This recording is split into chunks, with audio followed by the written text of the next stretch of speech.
It's time for Football at 4 with Geoff Mosher. My personality is I want to win badly. I want to win more Lombardis for Philadelphia and our fans. We got the greatest fans around, and I will do everything possible. Powered by the Inside the Birds podcast. Now, live from inside the Matt Black Kia Studios. This is Football at 4. All right, Football at 4 is powered by the Inside the Birds podcast, and of course brought to you by Dr. Lyle M. Back. Everything from skincare to cosmetic surgery. Go to ilovelylback.com. 856 Makeover. Dr. Lyle M. Back, proud sponsor of Football at 4. Geoff Mosher from the Inside the Birds podcast is here. And if you missed last night, the guys did a little Ask ITB and the live show. A lot of Eagles conversation we will dive into. The Eagles at number 12, some things happening today. Did you run a 4.3840? Because I feel like everybody who ran today, Geoff Mosher, ran a 4.3840. Crazy.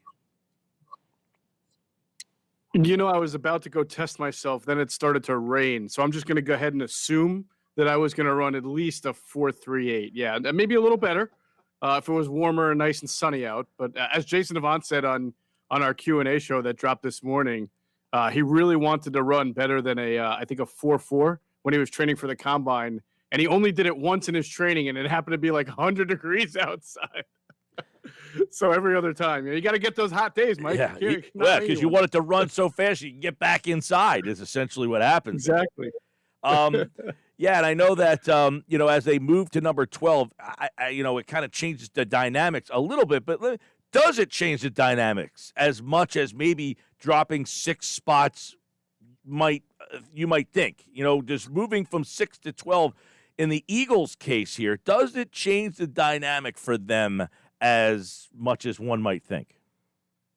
Well, what changes is, yeah, I think it does. I mean, I think if you're at 6 and you go by your board, which you should do, knowing that 3 or 4 quarterbacks are probably going to go top 4, I mean, it would be hard at that point to pass up on a guy like Jamar Chase or Kyle Pitts, guys who are supposed to be elite playmakers in this league. At 12, it opens up more of a variety of players from different positions at your disposal, and they may not project to be as elite as Pitts and Chase do, but you're at least broadening the scope of player that you're looking at. It could be cornerback, could be offensive lineman, could still be wide receiver, could be another position as well. Well, it's funny because Chase running a 4.3, it almost cements that he's going to be getting drafted somewhere in that top 6 range. I know there was that report that Roseman essentially felt that pretty strongly that the Bengals would take him at 5. I guess the question I have for you, Moshe, you mentioned on Monday that you could see the Eagles maybe trading back in to the top 10. Which players would be in that range that would make you feel like they would move themselves back in to go get? Yeah, that's a good question. I mean, the reason why you trade up in that regard is because a guy is there that you like, and also you get concerned about the teams picking ahead of you. The Cowboys pick, 10th? 10. They're 10, and the Giants are 11. Right. So the Cowboys pick 10, and you have to assume that the Cowboys are pretty set offensively, but would like to address that defensive backfield. And let's say if J.C. Horn is already off the board and Patrick Surtain's there, and you're worried that the Cowboys are going to get, the second of the 2 great corners who are going to be in the top 10 to 12, then you may look to make that move. So Patrick Surtain and or J.C. Horn is a guy that I could see the Eagles wanting to trade up for. Probably, I don't know that they would trade up for wide receiver. They have trade up for pass rushers in the past, and I guess it depends on how the board falls. If they thought a guy like Kwity Paye was going to go higher than 12, I could see them also making a move there. I just don't know if they feel that the Giants or Cowboys would jump on Kwity Paye the way they might want to. What about Pitts? If Pitts starts to drop past 6, he's at 8 and they're on the board, is he a guy that they would value enough to say, you know what, he was a guy we would have taken at 6. We don't know that that's accurate, but possible. Is Pitts a guy that because you said, I don't know about the receivers. I would imagine because they feel like one of those receivers would be there for them at 12. that they feel comfortable with, but do they feel that Pitts could get to them at 12? And if not, would he be a guy they would be willing to move up 2 spots or so to get? Because he might be a guy, I don't know, that the Giants or Dallas, who you just said defense, but Dallas loves their toys. Dallas does love their toys. I don't know that the Eagles, I guess the question would have to be there, Mike, is what's the asking price for the team that's passing on him? So who picks in that terrain? We're talking about Detroit at 7, right? Atlanta is where they're 4. At 4, right? I forget who's 8. 8 is Carolina. You've got Carolina at 8. You've got Detroit at 7. You've got Denver at 9. Yeah. See, the thing is, I think that there's going to be a lot of movement still left for those last 2 quarterbacks, whether it's, Justin Fields or Trey Lance. So it's hard to know how the board's going to fall because we don't exactly know where all the picks are going to be. So I don't really know that I see a team not in the hunt for a quarterback that's going to pass on Pitts. Now, they may kind of auction it off a little bit, but if I'm the Eagles or another team, am I giving up a future first to get a tight end / wide receiver type player? Probably not. That's you do that for a quarterback, maybe for a pass rusher. So, I just don't know if the Eagles are going to want to give up some of the draft assets that they've collected to go up and get a non-quarterback and a non-pass rusher type player. All right. This scenario was brought up from Jay, who's watching the show on YouTube. He says, Mike, would you trade back again to say like 20 for another first round and mid-round pick and still get a solid player? Is there, because I was looking at the draft board and saying, obviously New England would try to get a quarterback. If there's a quarterback at 12, the problem to me is 13 and 14 don't need quarterbacks. So the Eagles would really have to convince somebody either A, that they want a quarterback, or that someone behind them, and the only team I could really find is maybe Pittsburgh at 24 to say, look, Roethlisberger, we need to get a guy, but that's just not their DNA. They are not a trade-up kind of team, and they're pretty far back. So trading back for the Eagles and adding another pick in next year's draft, is that a viable thing that you can see happening? Listen, I never slammed the door on anything, and I think you bring up a good team like Pittsburgh, which did trade up 2 years ago to get Devin Bush. So although it's not what they ordinarily do, they'll do it if they identify. This would be pretty far. You'd be moving up 12 spots. Yeah, but that's the kind of team that would probably look to do it because they want to take advantage. They don't want to have that year off. They went from Cordell Stewart or whoever to Ben Roethlisberger. They've had it nice there for a long time with Ben Roethlisberger, and I think that they like to emulate the Green Bay model of just going from one to another without too much of a lag in between. But from the Eagles standpoint, Mike, how much this is going to be the year of kicking everything down the road, from salaries on contracts and guaranteed money to then draft picks. If you're trading with Pittsburgh and you're moving out of 12 and into the lower echelon of the draft, you're really, when you compare to where you started at 6, you've really taken yourself statistically and percentage wise out of an opportunity to get a real, no doubt, I don't want to say no doubt about it, impact player, but obviously from a percentage point, you're getting into the point now where at the lower end of the first round, most teams don't have 32 guys graded as first round picks, which is why you see a lot of movement in the last part of the first round. And you'll see a lot of, guys pick between 22 and 32 that just, they're called busts because people expect that they're first rounders, that they should be great, but they're more like Nelson Aguilar's. They're never great. They're pretty good. They're just not those top 15 type guys that you always think of. So I don't know if you're the Eagles and you're trying to turn over this roster and replenish it, that you'd make that trade with a team that next year you get their first round pick, but the Steelers next year's first round pick could just be a 24, 28, 30 type pick. They could be a pretty good team. So I don't know if I would gamble on all that. Yeah, I know this one's interesting because Alfonso is watching on Facebook, and he says, I hear the Eagles are looking at Terrence Marshall Jr. Tell me about him. Now, he ran a 4.38 today.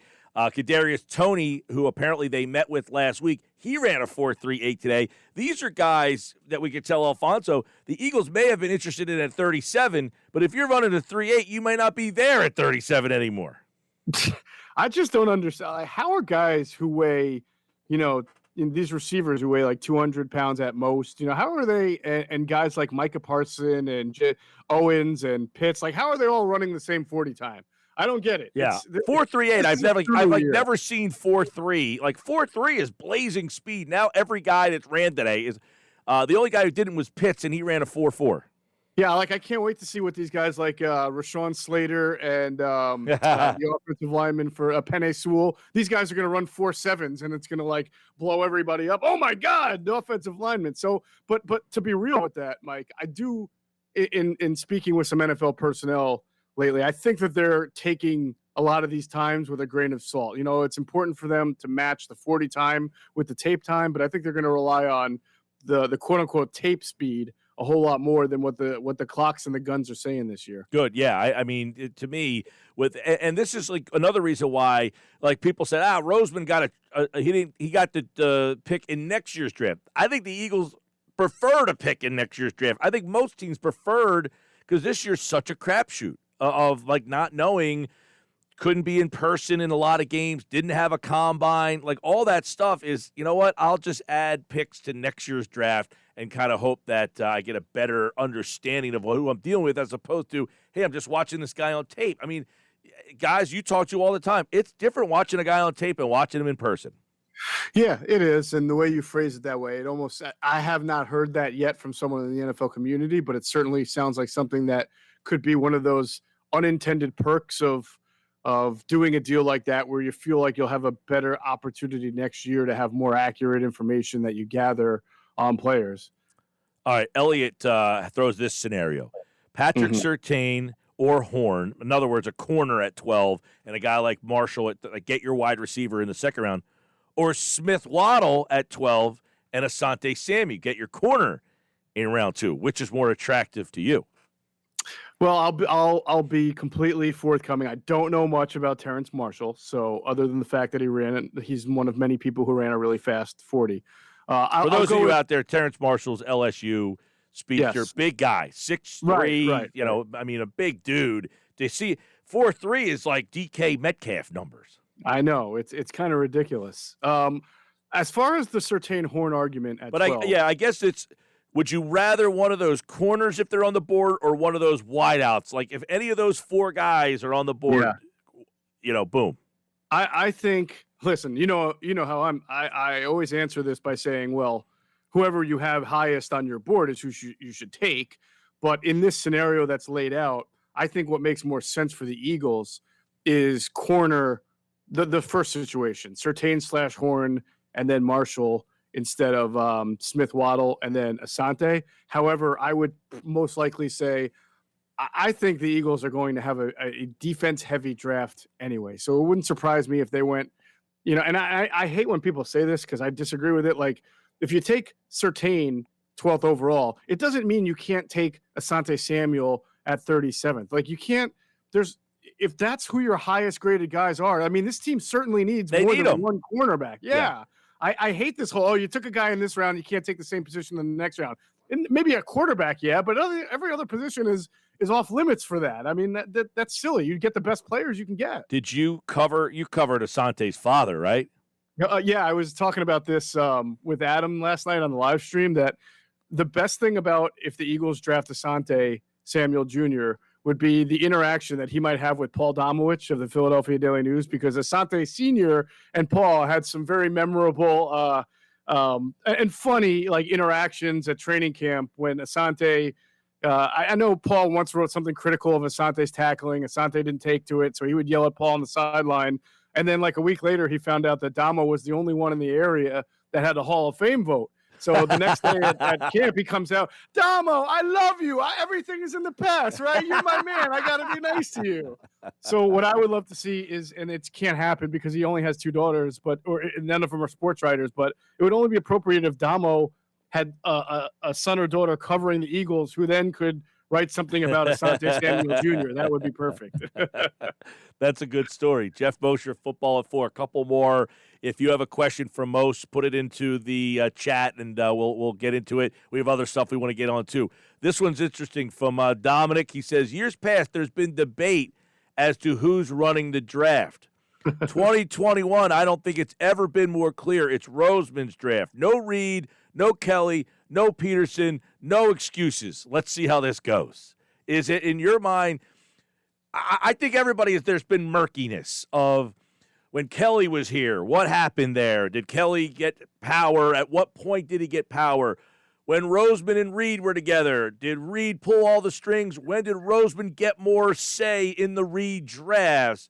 Mm-hmm. When Peterson came in, how did the dynamics of those drafts go? Was it a three-man type of conversation? So there's been a lot of ambiguous conversation. But is this now Howie Roseman saying, all that is gone, I'm making the moves, and if we fail, you can now blame me? I don't know that will ever be the case for him. Yeah. And let's clear this up, because there's one name missing from Dominic's list. No Reed, no Kelly or Peterson excuse. I don't see the name Jeffrey Lurie in there, who has also been, as we've talked about, more heavy-handed in draft day decisions. So, look, I mean, when Andy Reid was here, he was the highest-ranking person on the personnel totem pole. So he's responsible, so to speak, for any draft pick that was made. Howie then, Howie was making the picks for the first 2 years. He was picking players for Chip Kelly's scheme and system, and obviously with Chip Kelly's input in mind. But the GM makes the final. It's the GM's job, Mike, and you know this, right? To be collaborative, take all the information, and then decide based on that who the pick is. So when people say Doug Peterson excuse, no, I know it's been leaked that Doug Peterson wanted this kind of player, so Howie leaned toward him. That shouldn't be a knock on Doug Peterson. Howie is the GM. It's his job to make the pick, and he's the one that's got to take all the information, process it, not favor one department over the other, but just make the best pick in the interests of the franchise. And if the pick doesn't work out, that's your fault, Howie, not the people that you solicited advice from. Yeah, I mean, I think if you can look at some of the things that we should be critical of about Howie is maybe he takes in too much information and doesn't take a definitive stance of no, but maybe that's the Eagles.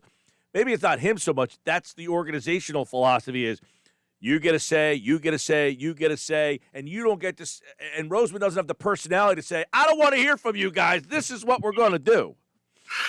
Well, maybe. I mean, almost every organization I've spoken to has described their process as very collaborative, very inclusive. But they've also said at the end of the day, the number one picker has got to make that decision and feel comfortable with it and not, acquiesce to just one specific group. And so if Jeffrey or Howie are setting the tone where you are, then that's a bad model, I would say, an unsound strategy. Oh, there's no question about it. And, it's funny. We go way back to, I guess when they drafted Jalen Hurts. And we had Sal Powell on the show, and he said, look, this is a collaborative effort. Doug Peterson has to sign off on that. It's not just, hey, Doug, we're giving you Jalen Hurts. Have fun. Like, his whole thing was, Peterson has to thank Roseman for that Super Bowl trophy, and Roseman has to thank Peterson for that Super Bowl trophy. So they do collaborate because they appreciate what each did for each other's careers. Yeah, that, and plus everybody, whether they want to admit it or not, wants to have a little bit of say and a little bit of input. Even Doug wound up saying that at the end. I'd like to be more involved in some of the, at least have my input on some of the drafts, because the coach has got to coach the players. And, the coaches have to develop the players. So obviously they want their voice heard as well. And I think that's where Doug was coming from. We've said it on Inside the Birds. The decision to draft Jalen Hurts was very much a Howie Roseman, Jeffrey Lurie decision as well. I mean, so I'm just telling you what I know. If Doug went along with it, that's great. If Doug has been the type of guy to just, as you've seen publicly, kind of go along with what ownership and management say. So I don't know that he was against it. I don't know that he banged his fist on the table for it either, though. A couple quick things. Team needs, as we look at this, they're at 12 now. They could go a variety of ways. But what do they what's in the middle area that they want to target and end up with? Because once you get to the middle area, are you going best player available, or at that point do you start to fill needs? I personally say, and not me personally, but just from the research that I do, it's still always best player available. Like, again, I hate doing this because people think I'm biased for some reason, but I use the Steelers because they do draft very well, right? They had some pretty good receivers going into last year's draft.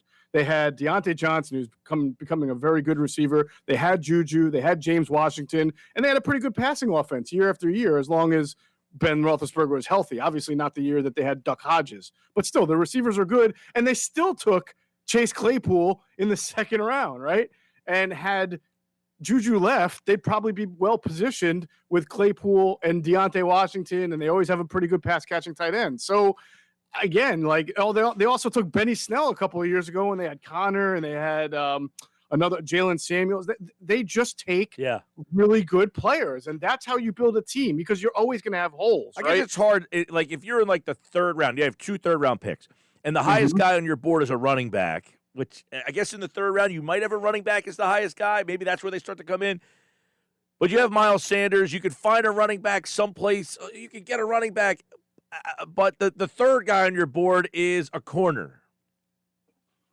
Listen, I asked Daniel Jeremiah this question on his press conference last month. I said, why do teams always say their best player available, but then others who say it don't seem to do it, right? And he said, look, the temptation is tough. A lot of times GMs have their jobs on the line. A lot of times they want to follow their board, but they know or they expect that certain players are going to fix certain positions. But when you do that, when you draft, for example, J.J. Arcega-Whiteside in the second round, thinking he's going to take over for Alshon Jeffrey in a year, and the guy can't play, you wind up biting yourself in the rear end anyway.